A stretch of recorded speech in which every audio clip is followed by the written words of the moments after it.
Hello friend, welcome back आपके अपने YouTube channel success मंत्रा में। मैं हूं एपी सिंह। दोस्तों, हम मैथ में ग्रेविटेशन चैप्टर पढ़ रहे हैं, उसमें हमारा नेक्स्ट पार्ट लेकर आपके सामने उपस्थित हूं। तो प्लीज सी पॉइंट आउट करके मैं आपको सब चीज़ बता रहा हूँ। दोस्तों, हमारा नेक्स्ट पॉइंट है ग्रह। आपने ग्रह सुना होगा, हमारे अर्थ भी एक ग्रह ही है, प्लेनेट है। तो ये आखिरकार ग्रह होते क्या हैं? वे आकाशीय पिंड जो आकाश में पिंड होते हैं, मतलब कोई चीज हो, अब वे आकाशीय पिंड जो किसी तारे का चक्कर लगाएं, किसी तारे का चक्कर लगाएं, ग्रह कहलाते हैं। हमारी अर्थ सूर्य नामक तारे का चक्कर लगाती है, इसीलिए हमारी अर्थ सूर्य की जो सौरमंडल है उसके एक ग्रह है। अब देखिए दोस्तों, बात होती है, जब ग्रह की बात हो रही है तो ग्रह के बारे में बता दूं। हमारे सौरमंडल में पृथ्वी समेत 8 ग्रह हैं। उनके बारे में, पृथ्वी समेत 8 ग्रह हैं, जिनमें से बुध, शुक्र, पृथ्वी, मंगल, बृहस्पति, शनि, अरुण, वरुण, जिसको नेपच्यून वगैरह भी, वो इसका इंग्लिश में अलग नाम आता है, वो भी बता दो।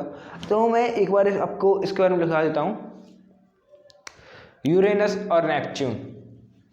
ठीक है दोस्तों, एक बार लिखा देता हूँ बाय बाय से। ग्रह होता क्या है?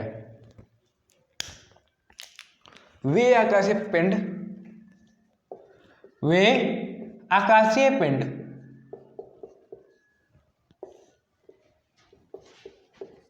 जो किसी तारे का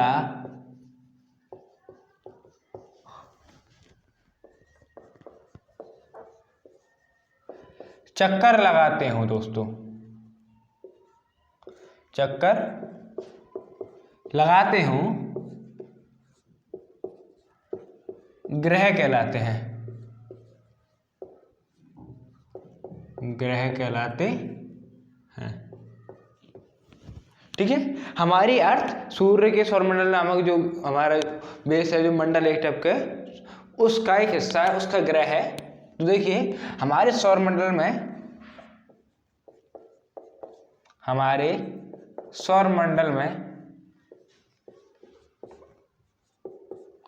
जिसका तारा सूर्य है,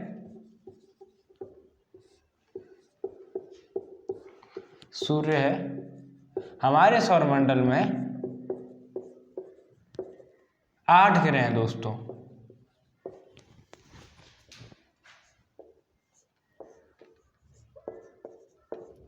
ठीक है, 8 ग्रह कौन कौन से, उसके बारे में देखिए। बुध, शुक्र, पृथ्वी, मंगल,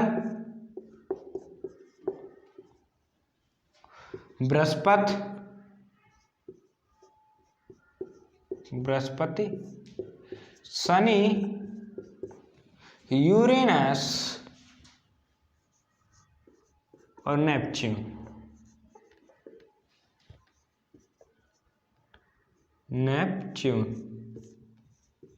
दोस्तों, ये मैंने इस टाइप से लिखा है, सूर्य से उनकी दूरी के बढ़ते हुए क्रम में है। अर्थात कोई सूर्य है यहाँ पे, ये मान लीजिए हमारा सूर्य है, तो इससे बढ़ते हुए क्रम में है। सबसे पास में सूर्य के पास में हमारा बुध, उसके बाद शुक्र, फिर पृथ्वी, फिर मंगल, फिर बृहस्पति, फिर शनि, फिर यूरेनस और सबसे लास्ट में नेपच्यून। ठीक है दोस्तों, ये आपके लिए एक तरफ से मैं सिंबल बना रहा हूँ, इससे आपको याद रहेगा। हमारे सौरमंडल में कितने ग्रह हैं दोस्तों? 8। दोस्तों, एक बात और है कि ये जरूरी नहीं कि सभी ग्रह वृत्ताकार कक्षा में, ये लगभग वृत्ताकार कक्षा में जो सभी ग्रह हैं, सूर्य के लगभग वृत्ताकार कक्षा में वो चक्कर लगाते हैं। फुल वृत्ताकार, मतलब एकदम वो एकदम करेंटली हो कि वृत्ति होना चाहिए, इनका पथ वृत्ताकार पथ होना चाहिए। ये जरूरी नहीं, लगभग थोड़ा बहुत टाइम इधर उधर हो सकता है दोस्तों। अगली चीज है, ग्रह के गति संबंधी केपलर के नियम जो है उसके बारे में देखेंगे दोस्तों।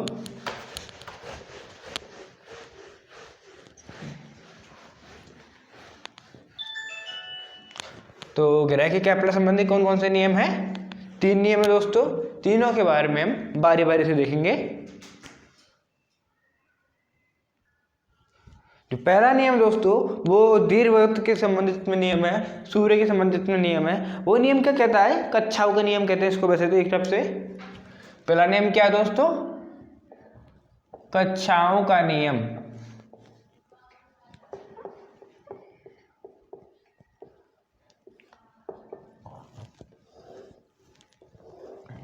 ठीक है दोस्तों, law of orbits, law of orbits. इस नियम के अनुसार प्रत्येक ग्रह सूर्य के परितः एक दीर्घ वृत्ताकार पथ में गति करता है तथा उस दीर्घ वृत्त का सूर्य नाभि में स्थित है। ये हमारा सूर्य है और इसके एक दीर्घ वृत्त में कौन गति कर रहा है? ये ग्रह गति करते हैं, ये भी ग्रह वगैरह हैं, ये एक दीर्घ वृत्त के में गति करते हैं। खैर हर किसी का दीर्घ वृत्त है तो हर किसी का जो अपना अपना अलग अलग है। मतलब यहाँ पे ये है तो यहाँ पे हमारी अर्थ होगी, यहाँ पे फिर दूसरा उस टाइप से कुछ इस टाइप से वृत्ताकार दीर्घ वृत्ताकार पथ में ये गति करते हैं। इसमें अलग है, इसमें अलग है, और हर किसी की कक्षा अलग अलग होती है दोस्तों। ये अगर हमारी ये बुध हुआ, ये शुक्र हुआ, तो इसमें थर्ड वाला जो हमारी पोजीशन आती है ये वाली, इसमें हमारी अर्थ होगी, इसमें फिर मंगल होगा और इसमें आगे ये बृहस्पति होगा। ये मैंने आपको मैच करते हुए दिखा दिया, लेकिन बट ऐसा नहीं होता। इस कंडीशन के हिसाब से देखा जाए तो ये इस लाइन के हिसाब से इतने इतने बड़े बड़े दिखाई दिए जाएंगे। लाइन के हिसाब से, कंडीशन के हिसाब से, वो तो मैंने आपके सामने थोड़ा बड़ा कर दिया है। ठीक है दोस्तों, तो इस नियम के अनुसार क्या है? सभी ग्रह सूर्य के चारों ओर एक दीर्घ वृत्ताकार पथ में गति करते हैं जिसका सूर्य नाभि होता है। सूर्य जिसका नाभि होता है, एक टाइप से आप केंद्र कह सकते हैं, जिसका सूर्य नाभि होता है, फोकस पर होता है। और सूर्य दीर्घ की किसी एक फोकस पर होता है, किसी एक नाभि पर होता है, इस टाइप से कह सकते हैं। प्रत्येक ग्रह सूर्य के परितः मतलब चारों ओर हो सकता है दोस्तों, एक दीर्घ वृत्ताकार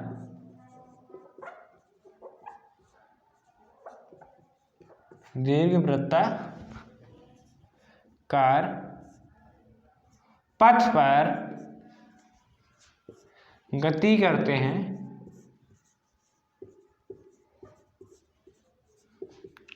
और इस दीर्घ वृत्त का केंद्र और इस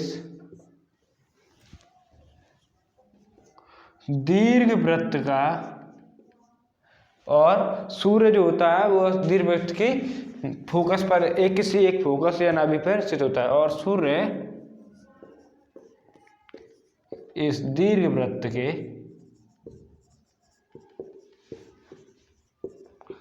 फोकस पर अर्थात नाभि पर स्थित होता है,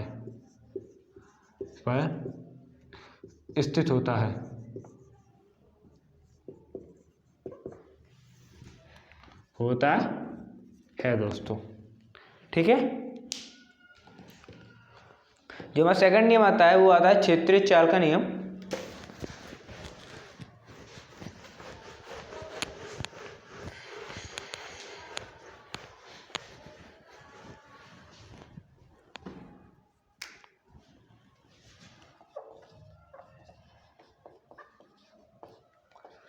क्षेत्रीय चाल का नियम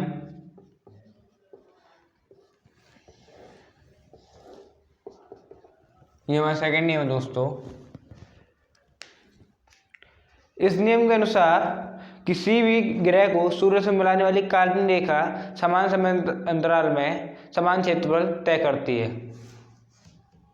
अर्थात ग्रह का क्षेत्रीय चाल नियत रहती है। कोई सा भी ग्रह है उसकी क्षेत्रीय चाल नियत रहती है।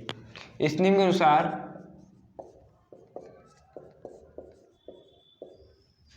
नियम के अनुसार सूर्य को किसी ग्रह से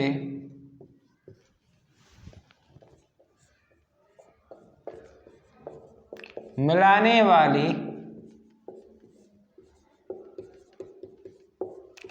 काल्पनिक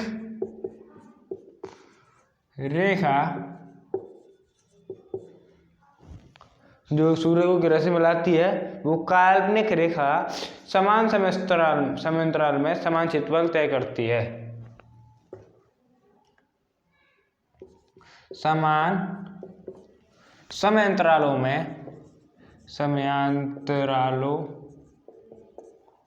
में समान क्षेत्रफल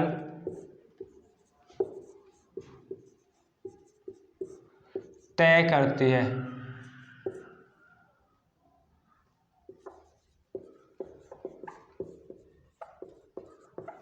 ठीक है, अर्थात इससे क्या पॉइंट हमारे को मिलता है, इससे हमारे ये पॉइंट मिलता है कि ग्रह की क्षेत्र चाल जो होती है वो नियत रहती है। अर्थात ग्रह की क्षेत्रीय चाल नियत रहती है दोस्तों।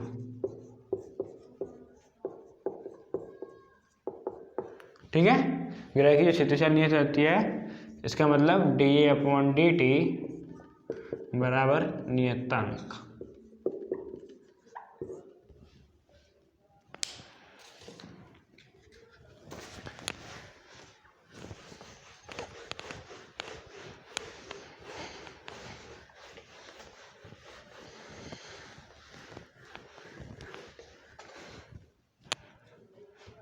अगला नियम दोस्तों परिक्रमण का नियम।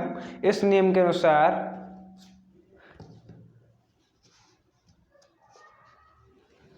जो ग्रह हमारा होता है वो किसी एक सूर्य का मतलब सूर्य के किसी दीर्घवृत्त के क्षेत्रफल का पूरे लगाने में लगा समय का वर्ग उस दीर्घवृत्त की जो नाभि होती है उसमें अर्ध दीर्घाक्ष ए का तृतीय घात के अनुक्रमानुपाती होता है। जो अर्ध दीर्घाक्ष होता है, जो दीर्घवृत्त अर्ध दीर्घाक्ष माना हमने, उस ए का तृतीय घात के अनुक्रमानुपाती होता है। लगा समय का वर्ग उस दीर्घाक्ष के तृतीय घात के समानुपाती होता है दोस्तों। इसका नाम है परिक्रमण कालों का नियम। परिक्रमण कालों का नियम।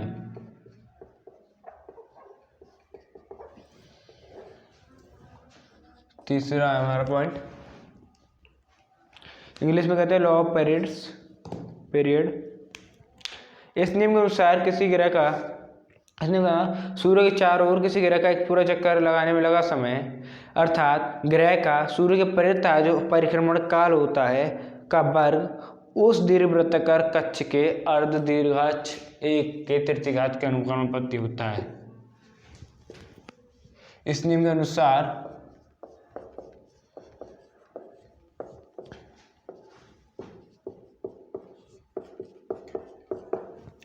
किसी ग्रह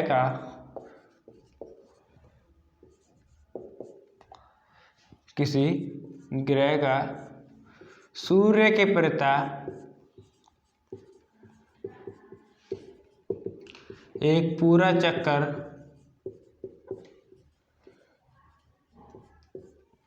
लगाने में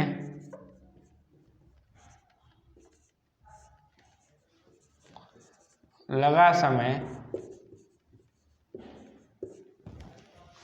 अर्थात जो उसका जो पूरे से एक बार में पूरा परिक्रमण काल कह सकते हैं, अर्थात ग्रह का सूर्य के परितः परिक्रमण काल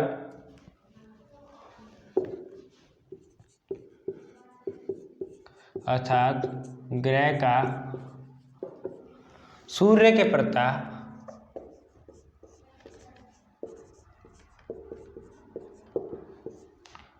परिक्रमण काल T का वर्ग, हमने T माना है परिक्रमण काल उसका, इसका वर्ग उस वृत्ताकार जो हमारा पथ है, वृत्ताकार जिस पे ग्रह गमन कर रहे हैं, दीर्घवृत्ताकार पथ के अर्ध दीर्घाक्ष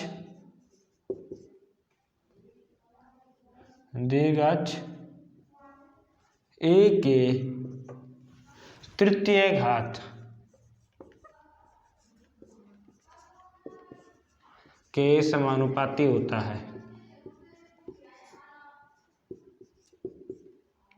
समानुपाती होता है दोस्तों,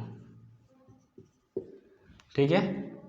हमारा क्या कह रहा है, उस दीर्घवृत्त जो हमारे जिसमें वो ग्रह घूम रहा है, चक्कर काट रहा है, उस दीर्घवृत्ताकार कक्षा के अर्ध दीर्घाक्ष ए की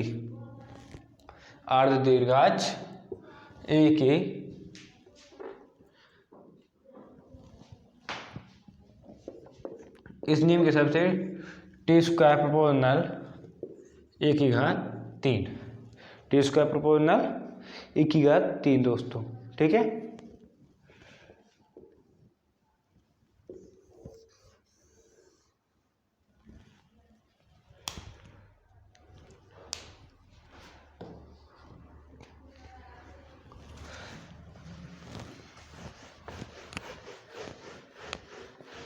दोस्तों मैं ज़्यादातर जो पॉइंट कराता हूँ वो इम्पोर्टेंट पॉइंट ही होते हैं, इसीलिए इनको नोट कर लीजिए करिए। और ख़ास करके फॉर्मूले और जो कॉन्सेप्ट वाली चीज़ होती हैं मैं उनको ही ज़्यादातर कराता हूँ, हर चीज़ लिखवाता नहीं हूँ, इसीलिए इनकी नोट जरूर बना लेना। अगला पॉइंट है दोस्तों उपग्रह। व्हाट इज द उपग्रह क्या होता है, उपग्रह के मतलब क्या है, सैटेलाइट का मतलब क्या है, अपने स्वयं सैटेलाइट लॉन्च वगैरह हुई, इन सब का मतलब क्या है। क्योंकि हम जब भी उपग्रह सुनते हैं तो हमको चंद्रमा का चित्र याद आता है, जबकि सैटेलाइट सुनते हैं तो हमको आर्यभट्ट का याद आता है। मतलब डिफरेंस क्या है इनमें, ऐसा क्यों है, जबकि उपग्रह को इंग्लिश में सैटेलाइट कहा जाता है और सैटेलाइट को हिंदी में उपग्रह कहा जाता है। तो दोस्तों बात यह है कि पृथ्वी के चारों ओर कोई पिंड अगर चक्कर लगाता है, जो जैसे कि ग्रह सूर्य के चारों चक्कर लगाते हैं, इसी प्रकार कोई पिंड वगैरह जो पृथ्वी के चारों चक्कर लगाए उसको हम उपग्रह कहते हैं। क्या कहते हैं दोस्तों, सैटेलाइट कहते हैं, उपग्रह कहते हैं।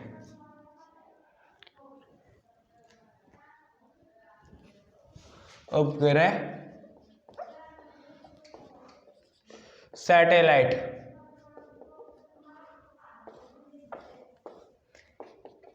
ठीक है। अब ये आप कहेंगे कि आर्यभट्ट भी उधर से वो उपग्रह आ रहा है, तो दोस्तों उपग्रह कोई भी पिंड, जैसे पहले तक कोई लिखा दूं, कोई पिंड, अब कोई पिंड में सर दोस्तों कोई क्षुद्र ग्रह भी आते हैं, लेकिन वो चक्कर नहीं लगाते हैं हमारे अर्थ के, वो किसी मतलब एक तरफ से कोई पत्थर टाइप से मान लीजिए जो पृथ्वी के ऊपर टकराते हैं, मतलब पृथ्वी पे आके गिरते हैं, इस तरफ से आप कह सकते हैं। कोई भी पिंड जो किसी ग्रह का एक लगभग वृत्ताकारी होता है दोस्तों, लगभग वृत्ताकार पथ में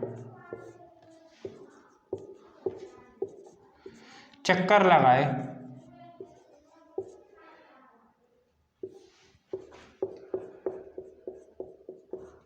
उपग्रह कहलाता है, उपग्रह कहलाता है।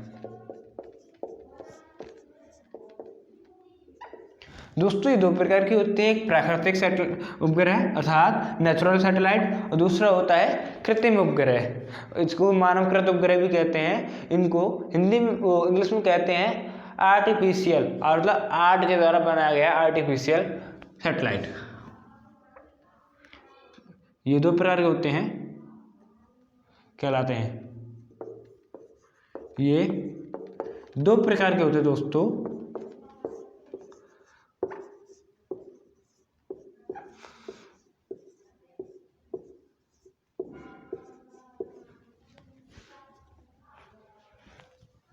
पहला है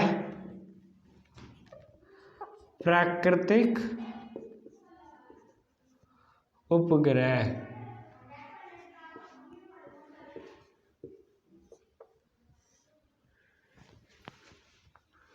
दूसरा है कृत्रिम अर्थात कृत्रिम उपग्रह। नेचुरल सैटेलाइट और आर्टिफिशियल सैटेलाइट।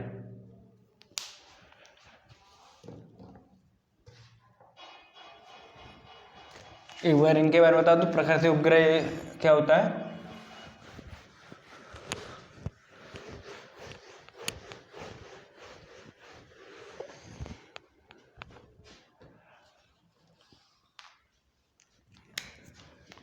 प्राकृतिक उपग्रह, ये क्या होता है दोस्तों? प्राकृतिक उपग्रह भी उपग्रह हैं जो प्रकृति द्वारा निर्मित है, इनको मानव ने नहीं बनाया है। इस टाइप से चंद्रमा जो है हमारी अर्थ का चक्कर लगाता है, तो वो एक प्राकृतिक उपग्रह है दोस्तों। इसका एग्जाम्पल में कौन सा है? एग्जाम्पल में चंद्रमा।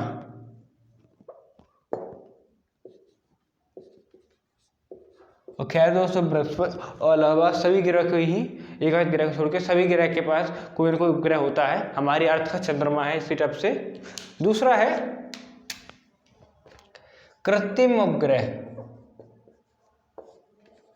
कृत्रिम उपग्रह दोस्तों जो मानव के द्वारा बनाए जाते हैं उनको हम कृत्रिम उपग्रह कहते हैं, मानवकृत उपग्रह कहते हैं। मानवकृत उपग्रह मतलब मानव के द्वारा बनाया गया, मानव ने किया है उसका निर्माण। तो इनमें दोस्तों रोहिणी और आर्यभट्ट वगैरह जैसे उपग्रह आते हैं। इनके एग्जाम्पल में रोहिणी, आर्यभट्ट आदि।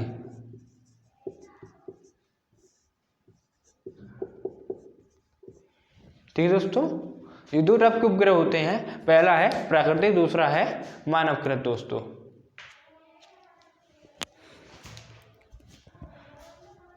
दोस्तों उम्मीद करता हूँ वीडियो आपको पसंद आई होगी। वीडियो पसंद आई तो लाइक करें, कमेंट करें, शेयर करें दोस्तों के साथ। चैनल को सब्सक्राइब करके बेल आइकन जोड़ दें। मिलते हैं आपसे अगले वीडियो में, तब तक के लिए धन्यवाद।